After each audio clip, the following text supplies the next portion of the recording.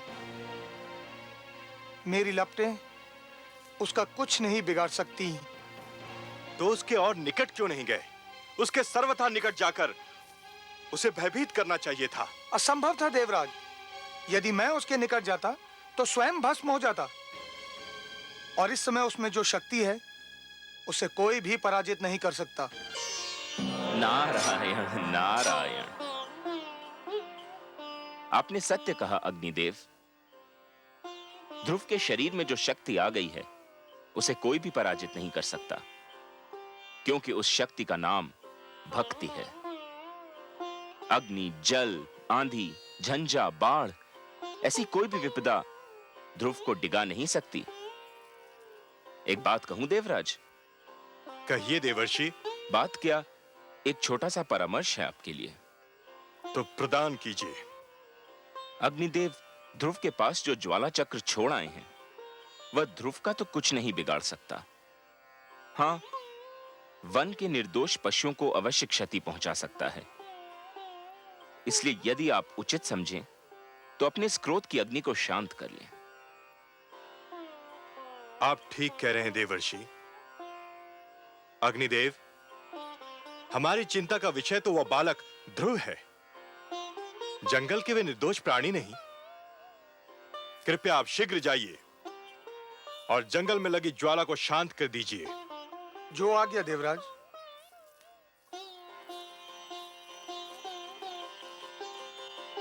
नारायण नारायण। ओम नमो भगवते वासुदेवाय। ओम नमो भगवते वासुदेवाय। ओम नमो भगवते वासुदेवाय। ओम नमो भगवते वासुदेवाय। ओम नमो भगवते वासुदेवाय। ओम नमो भगवते वासुदेवाय। ओम नमो भगवते वासुदेवाय। ओम नमो भगवते वासुदेवाय। ओम नमो भगवते वासुदेवाय। ओम नमो भगवते वासुदेवाय। ओम नमो भगवते वासुदेवाय। ओम नमो भगवते वासुदेवाय। ओम नमो भगवते वासुदेवाय। ओम नमो भगवते वासुदेवाय। ओम नमो भगवते वासुदेवाय। ओम नमो भगवते वासुदेवाय। ओम नमो भगवते। ओम नमो भगवते वासुदेवाय।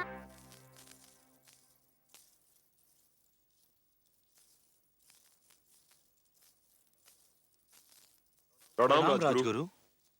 प्रणाम। क्या बात है? आप लोगों के मुख देखकर तो ये लग रहा है कि अवश्य कोई अशुभ समाचार है। हाँ राजगुरु, ऐसा लगता है कि स्थिति नियंत्रण के बाहर हुई जा रही है। क्यों? समस्त राज्य में असंतोष फैला हुआ है। असंतोष? पर क्यों? प्रजा पर तो कोई अत्याचार नहीं हुआ है। प्रजा में यह भावना फैल गई है कि राजकुमार ध्रुव के जाने का कारण महारानी सुरुचि है और उनके विरुद्ध बहुत क्रोध फैला हुआ है। यदि प्रजा का यह क्रोध राजभवन की ओर मुड़ गया तो अराजकता फैल जाएगी। केवल आप ही महाराज को यह परामर्श दे सकते हैं कि वे प्रजा की भावना को शांत करने के लिए कोई उपाय करें। नहीं, महाराज इस स्थिति में नहीं कि वो कोई परामर्श दे सकें या ले सकें। पुत्र वियोग ने उन्हें निढाल कर रखा है। उन्हें तो ये सूचना देना भी उचित नहीं कि राज्य में असंतोष फैल रहा है। परंतु अब क्या किया जाए राजगुरु? कहने को तो देश राजा का ही होता है। उस पर राज्य करना, उसे संभालना राजा का कर्तव्य भी है और अधिकार भी। परंतु इन कार्यों को संपूर्ण करने में राजा जिन लोगों की सहायता लेता है वह भी उत्तरदायी होते हैं। रात्रि का अंधकार दूर करने का उत्तरदायित्व केवल चंद्रमा पर नहीं, उन तारों पर भी है जो चंद्रमा की चारों ओर चमकते हैं। यदि प्रजा में असंतोष फैला है तो उसे दूर करने का उत्तरदायित्व मुझ पर और आप पर भी है।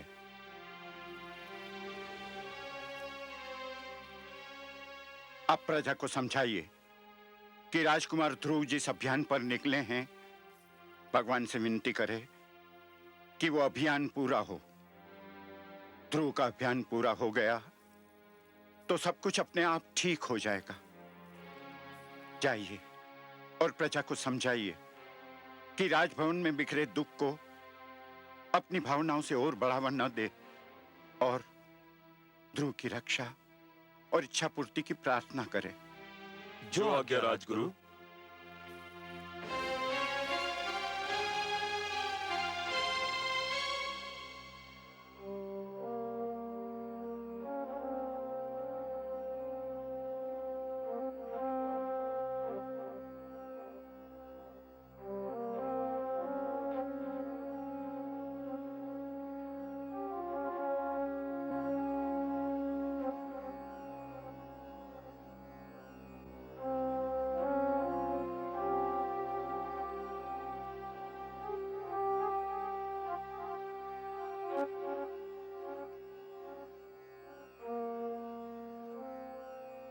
महाराज, राजसभा का समय हो गया है। आप यहाँ क्या कर रहे हैं? संसार के दुखों से पीड़ित होकर भगवान के चरणों में शरण ढूंढ रहा हूं राजगुरु। क्षमा कीजिए महाराज, आप भगवान के चरणों में शरण नहीं ढूंढ रहे हैं।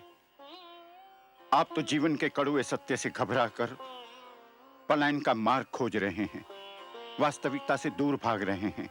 ये सच है राजगुरु, परंतु जिस जुआरे ने एक ही दाव में अपना सब कुछ हार दिया हो, वो और कर भी क्या सकता है? जीवन द्यूत कीड़ा नहीं है महाराज। ईश्वर ने मानव को जीवन कर्म क्षेत्र के रूप में दिया है। आप इसे कर्म भूमि से पलायन की शरण स्थली बना रहे हैं। मैं हार चुका हूं राजगुरु, मैं हार चुका हूं। मैं इस कर्म क्षेत्र में जीवन का एक महायुद्ध हार चुका हूं। महाराज, किसी राजा का युद्ध हार जाना बड़ी बात नहीं है,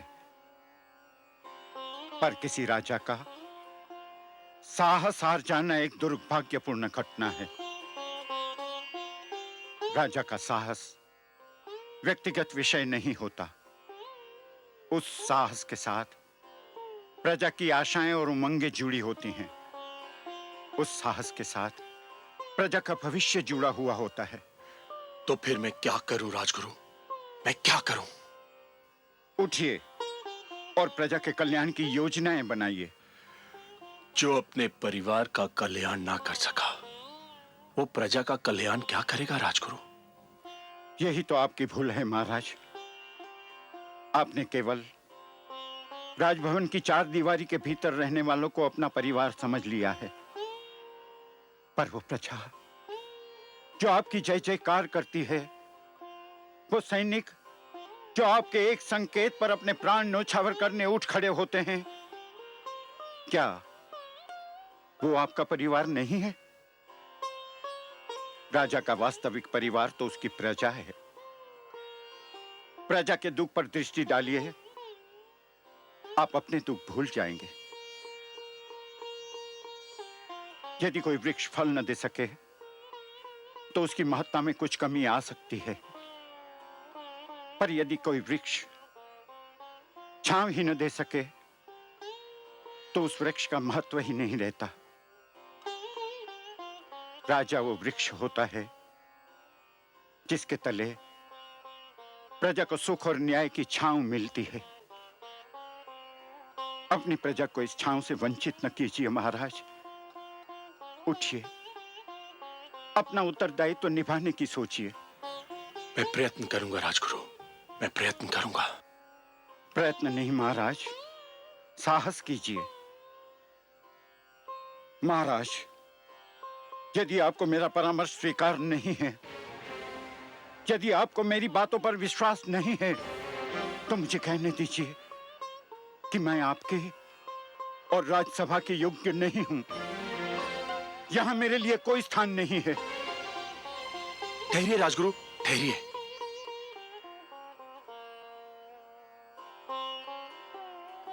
राजगुरु, मैं जीवन में बहुत कुछ खो चुका हूं, यदि आप जैसा महापुरुष और मार्गदर्शक भी मैंने खो दिया तो मैं बिल्कुल कंगाल हो जाऊंगा। आपने मुझे सत्य का मार्ग दिखा दिया है। मैं आपका आभारी हूं। नमो भगवते वासुदेवाय। ओम नमो भगवते वासुदेवाय। ओम नमो भगवते वासुदेवाय। ओम नमो भगवते वासुदेवाय। ओम नमो भगवते वासुदेवाय।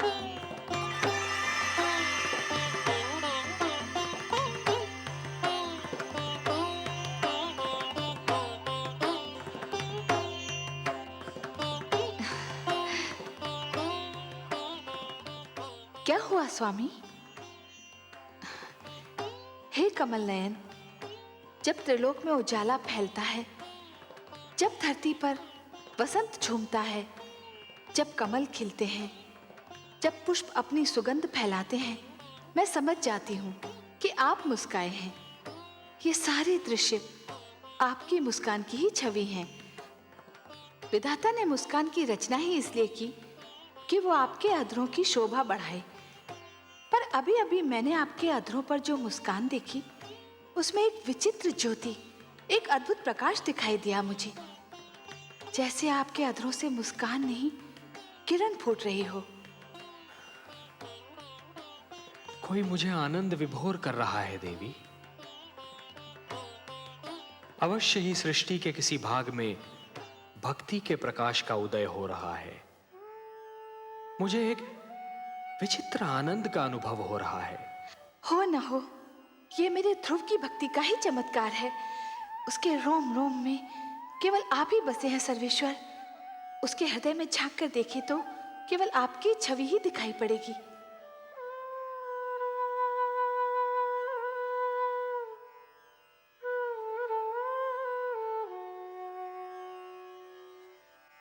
ओम नमो भगवते वासुदेवाय। ओम नमो भगवते वासुदेवाय। ओम नमो भगवते वासुदेवाय। ओम नमो भगवते वासुदेवाय। ओम नमो भगवते वासुदेवाय। ओम नमो भगवते वासुदेवाय। ओम नमो भगवते वासुदेवाय। ओम नमो भगवते वासुदेवाय। ओम नमो भगवते वासुदेवाय। गुरुदेव, गुरुदेव, आप कहाँ हैं? नारायण नारायण। क्या है वत्स? मैं यही हूं तुम्हारे निकट। क्या बात है? मुझे अभी अभी लगा जैसे भगवान विष्णु मेरे मन में आ गए हैं। मुझे लग रहा है जैसे भगवान विष्णु मेरे अंदर विराजमान है। अहो भाग्य, तब तो चमत्कार हो गया पुत्र। तुम्हारी तपस्या ने भगवान विष्णु का मन जीत लिया। मुझे तुम पर गर्व है। तुम धन्य हो पुत्र। तुमने सिद्ध कर दिया कि तुम मेरे शिष्य होने के अधिकारी थे। पर वे मेरे सामने क्यों नहीं आए? उससे क्या अंतर पड़ता है पुत्र? जिसके मन में भगवान विष्णु रम गए हों, उसे और क्या चाहिए? उसका तो जन्म सफल हो गया। तो मेरी बात मानो, मंत्र के जाप को विराम दो, अन्न जल ग्रहण करो और अपने राजमहल लौटने की तैयारी करो। नहीं गुरुदेव, ना मैं मंत्र का जाप छोड़ूंगा, ना कुछ खाऊंगा, ना कुछ पीऊंगा, ना घर जाऊंगा। क्यों? अब और क्या पाने को शेष रह गया है? अभी तो भगवान विष्णु केवल मेरे मन में आए हैं। तो फिर और क्या चाहिए तुम्हें? मैं चाहता हूँ कि भगवान विष्णु मेरे सामने आए। मैं उन्हें देखना चाहता हूँ। किंतु क्यों? मैं उनसे बात करना चाहता हूँ, उनसे कुछ पूछना चाहता हूँ। तुम्हारी मांगे तो बढ़ती जा रही हैं पुत्र, और जैसे जैसे तुम्हारी मांगे बढ़ रही हैं, वैसे वैसे मेरी चिंता बढ़ती जा रही है। क्या पूछना चाहते हो तुम? मैं उनसे पूछना चाहता हूँ कि मुझे मेरे पिताश्री की गोद से क्यों उतारा गया? मुझ पर अन्याय होता देखकर मेरे पिताश्री क्यों चुप रहे? संसार में ऐसा अन्याय क्यों होता है? इसलिए भगवान को मेरे सामने आना ही होगा, नहीं तो मैं यूं ही भूखा प्यासा रहूंगा। सुनो पुत्र, तुम भाग्यशाली हो कि तुम्हें इतना कुछ मिल गया। भगवान विष्णु को प्रसन्न करके उनका मन जीतने वाले तुम पहले सबसे छोटी आयु के बालक हो। अब और हठ न करो। भगवान विष्णु तुम्हारे मन में रम गए हैं तो समझो तुमको मिल ही गए। नहीं गुरुदेव, मैं उनको अपने सामने लाकर ही रहूंगा। उसके लिए जो करना पड़ेगा पुत्र, वो तुमसे नहीं होगा। आप बताइए तो सही, मैं अपने भगवान को देखने के लिए कुछ भी कर सकता हूँ। परंतु उससे तुम्हारे प्राणों पर भी संकट आ सकता है पुत्र। मुझे अपने प्राणों की चिंता नहीं है, मुझे तो बस भगवान विष्णु को देखना है। आप बताइए मुझे क्या करना होगा? नारायण नारायण, न जाने कैसे हठी बालक से पाला पड़ा है। अब इसके बाल हट का मैं क्या करूं? मुझे बताइए ना मुझे क्या करना है। नहीं पुत्र, तुम नहीं कर पाओगे, बहुत कठिन कार्य है। मैं कर लूंगा, आप बताइए तो सही। अच्छा तो सुनो, यदि तुम अपनी इच्छा की पूर्ति चाहते हो तो तुम्हें अपनी श्वास को रोकना होगा। कैसे? सुनो पुत्र, एक बार ओम का उच्चारण करके पूरी शक्ति से अपनी श्वास को अंदर खींचकर मन ही मन ओम नमो भगवते वासुदेवाय का तब तक जाप करो जब तक स्वयं भगवान विष्णु तुम्हारे नेत्रों के सम्मुख साक्षात न आ खड़े हों।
देवराज, देवराज, देवराज! क्या बात है गंधर्वराज चित्ररथ? धरती पर हाहाकार मचा हुआ है देवराज। धरती पर समय की गति रुकी जा रही है प्रभु। बालक ध्रुव यदि यूं ही श्वास रोके रहा तो प्रलय आ जाएगी देवराज। कुछ कीजिए देवराज, नहीं तो अनर्थ हो जाएगा। नहीं, इसका कुप्रभाव रोकना मेरे वश की बात नहीं है देवगण।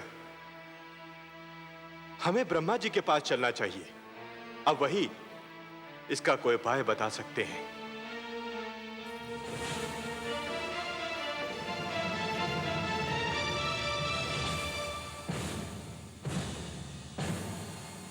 त्राहिमाम, त्राहिमाम, त्राहिमाम, त्राहिमाम, त्राहिमाम, त्राहिमाम।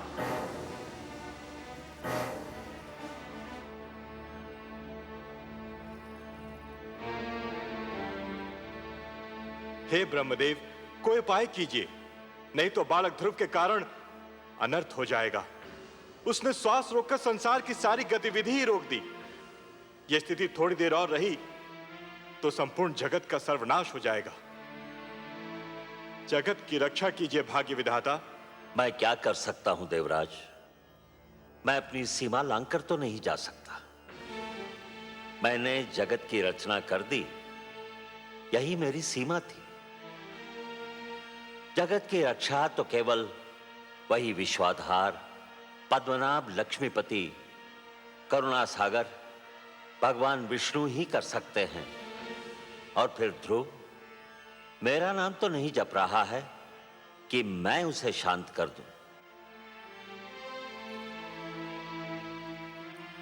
वो तो भगवान विष्णु के मंत्र का जाप कर रहा है।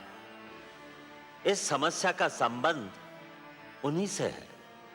और समाधान भी केवल वही कर सकते हैं। हमें मिलकर उनकी सेवा में चलना होगा। संसार को इस संकट से वही उबार सकते हैं।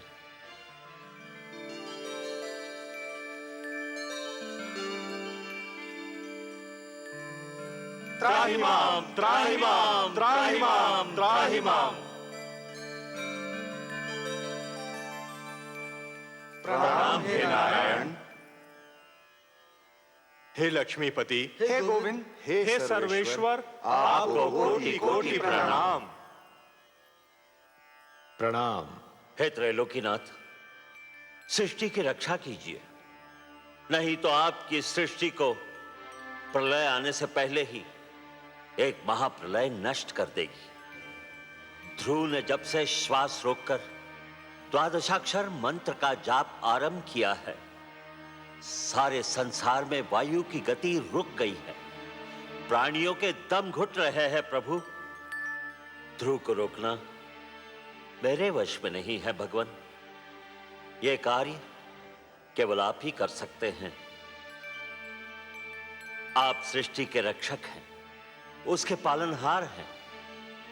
हम सब विनती करते हैं, आप ही ध्रुव की समस्या का कोई उपाय कीजिए प्रभु। समस्या बहुत गंभीर हो गई है। अब बात केवल एक बालक तक सीमित नहीं रही ब्रह्मा जी। सारी सृष्टि के समक्ष एक संकट खड़ा हो गया है। अब तो हमें जाना ही होगा अपनी सृष्टि की रक्षा के लिए, और फिर किसी और की भांति हमें भी तो ध्रुव के प्राणों की चिंता है।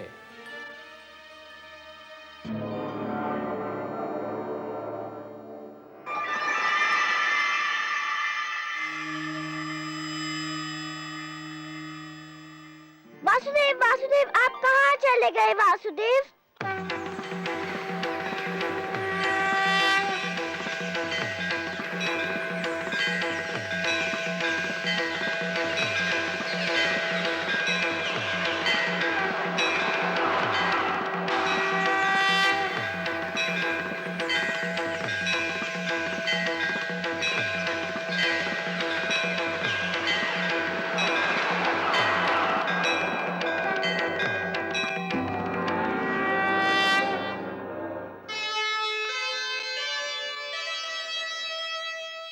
नन्हा सा ध्रुव हो गया,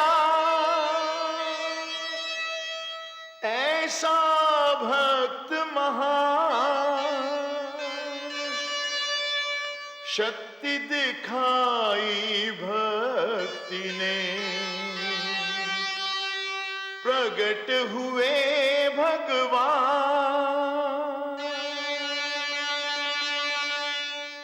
वासुदेव, मैं कहीं नहीं गया वत्स ध्रुव। तुम मुझे अपने सम्मुख देखना चाहते थे ना? तो लो, देखो, मैं तुम्हारे नेत्रों के सामने उपस्थित हूं। तुम विजयी हुए पुत्र। तुमने मुझे जीत लिया। तुम्हारे जैसा तपस्वी न कभी हुआ है और न कभी होगा।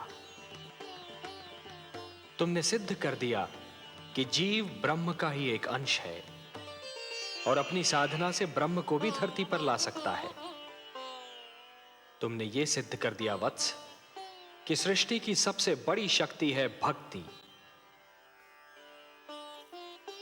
वत्स ध्रुव, अब श्वास लेना आरंभ कर दो पुत्र। अब मैं कहीं नहीं जाऊंगा।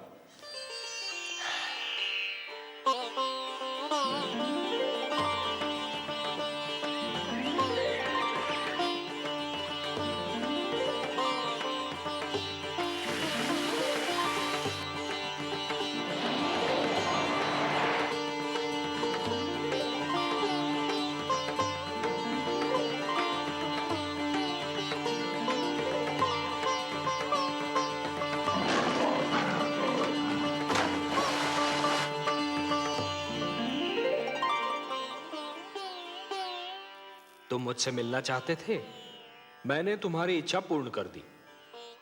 अब अपने माता पिता के पास लौट जाओ। नहीं भगवान नहीं, अभी मैं नहीं जाऊंगा। क्यों वत्स? भी तो मुझे आपसे बहुत सी बातें करनी है, बहुत से प्रश्न पूछने हैं। प्रश्न? मुझसे? भला ऐसे कौन से प्रश्न हैं तुम्हारे मन में? मुझे बताइए प्रभु कि मेरी छोटी माता मुझे अपना पुत्र क्यों नहीं मानती?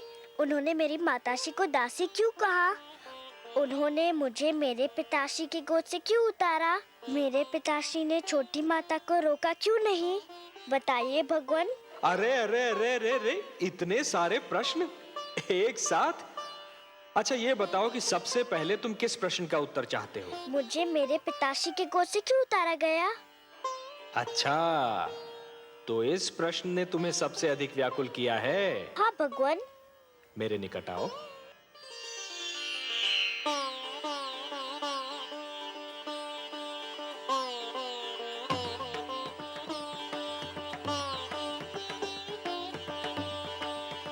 और निकट आओ वत्स। आओ वत्स।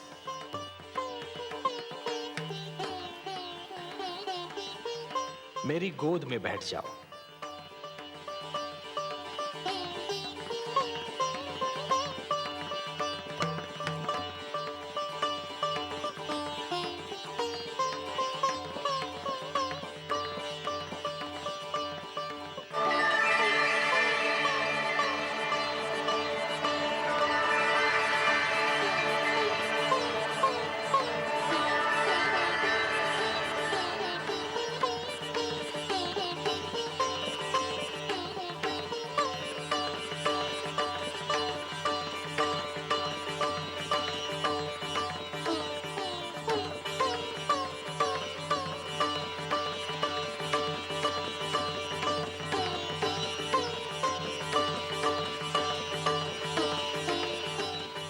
वत्स, अब और प्रश्न पूछने हैं मुझसे?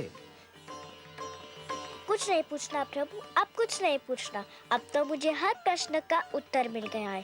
मेरे चारों ओर ज्ञान का प्रकाश फैला हुआ है।